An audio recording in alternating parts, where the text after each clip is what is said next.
Les marchés avec CMC Markets, trading de CFD sur action, Forex et indices.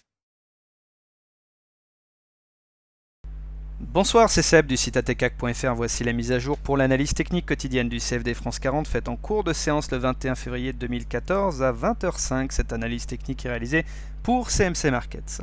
L'indice parisien en hausse de 23 points par rapport à la clôture précédente et ça y est, c'est fait. La résistance majeure a été pulvérisée, résistance que j'avais matérialisée par ce rectangle rouge.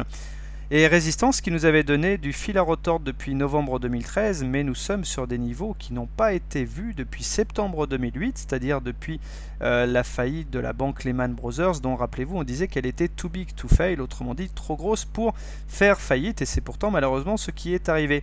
Alors ça s'est fait comme dans du beurre finalement, enfin comme dans du beurre façon de parler, puisque depuis novembre 2013, à chaque fois qu'on avait testé cette zone de résistance, eh bien c'était pour mieux refluer, mais je dis comme dans du beurre parce que finalement on a eu la réponse dès l'ouverture, on a ouvert largement au-dessus de la zone de résistance et après ça a été un véritable boulevard pour continuer la progression.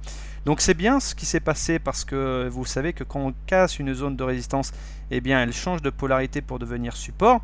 Donc à n'en pas douter, cette zone pourra venir soutenir les cours. Et ce qui est bien surtout, c'est qu'on s'ouvre un véritable boulevard maintenant, avec cette fourchette d'Andrews orange, puisque j'avais dit que tant qu'on se maintient au-dessus de la médiane, eh bien techniquement on fait des rotations entre la médiane et la résistance, et l'objectif légitime à terme, pour les plus ambitieux, est même d'aller chercher le haut de la fourchette d'Andrews, c'est-à-dire quand même dépasser les 4500 points. Donc c'est quand même pas rien ce qui se passe en ce moment sur l'indice. Les indicateurs techniques, je l'avais dit, étaient à la faveur de ce scénario, puisqu'ils sont tous dans le vert, notamment le MACD au-dessus de son signal, le stochastique, regardez, qui recroît son signal en zone de surachat, et le momentum positif, donc c'est quand même très très bon. Je voudrais revenir sur le stochastique là en surachat.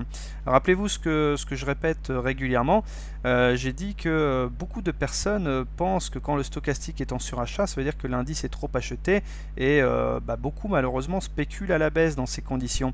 Et c'est extrêmement dangereux parce qu'un stochastique en surachat en fait traduit la pression acheteuse, ça veut dire que ce sont les haussiers qui sont aux commandes, et vous voyez que ceux malheureusement qui ont pensé que ça voulait dire que c'était trop acheté, se retrouvent dans une situation très très inconfortable. Donc surtout pas de mauvaise interprétation sur le fait qu'un stochastique soit en surachat. Spéculer à la baisse alors qu'un stochastique est en surachat relève de la prise de risque très très importante.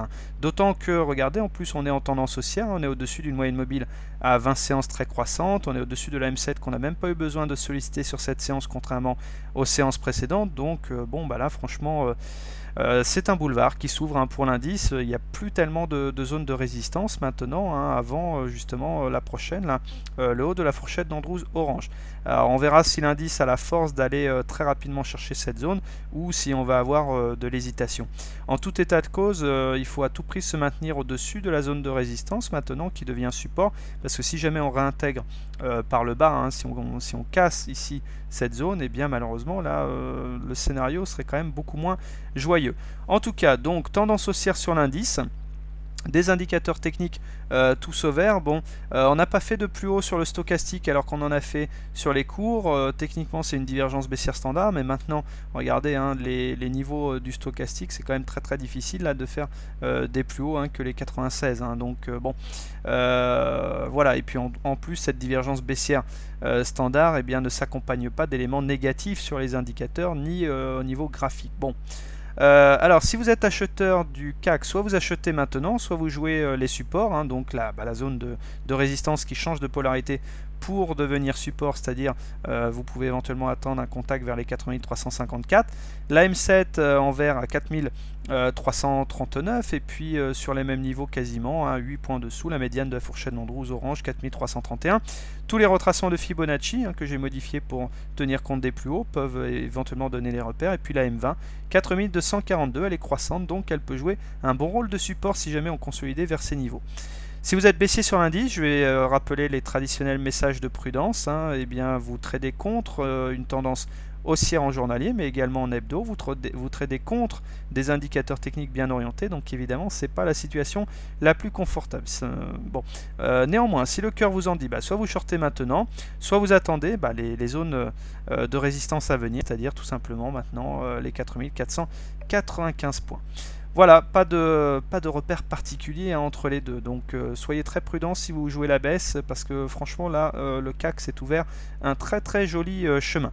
Je vous souhaite une très bonne soirée, de bons trades et surtout un bon week-end. Je vous retrouve lundi pour l'analyse du CAC et puis également pour le traditionnel webinaire mensuel qui portera sur le day trading. Merci pour votre fidélité, bonsoir.